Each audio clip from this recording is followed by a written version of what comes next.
Jesus एक तरुण माणूस आहे. एका साधारण अशा घरामध्ये जन्मलेला आहे आणि खरंच तरुण आहे. एका तरुण माणसाची सवी आग त्याच्यामध्ये आहे.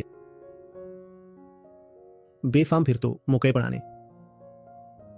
याची एक छोटीशी टोळी आहे. आपला रस्त्यांवर इकडे तिकडे फिरून जनतेची चांगलीच मजा घेतोय. जी गोष्ट जशी दिसते तशी बोलून दाखवतो. 5 लोक मिळाले तर 5 आणि जाऊन एका लहानशा टेकडीवर बसतो. 15-20 लोक जमले तरी ठीक, त्यांच्याशी बोलतो. इतकं काही आहे करण्यासारखं. खूप अंधार पसरलेला आहे. तर शहराबाहेर पडून आसपासच्या गावांमध्ये फिरायला सुद्धा सुरुवात करतात. त्यांना अजून लोक येऊन मिळतात आणि जीसस सोबत जास्तीत जास्त तरुण लोकच जोडले गेले. आणि एक गोष्ट नक्की व्हायची, जो कोणी जीससचा ऐकायचा तो सत्ता, प्रथा, परंपरा आणि रीतिरिवाजांच्या विरोधात जायचा.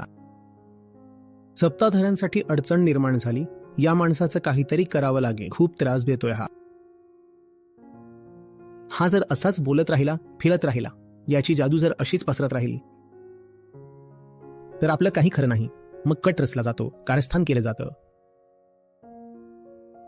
जीससच्या सोबतचाच कोणीतरी फितूर होतो, तुटतो.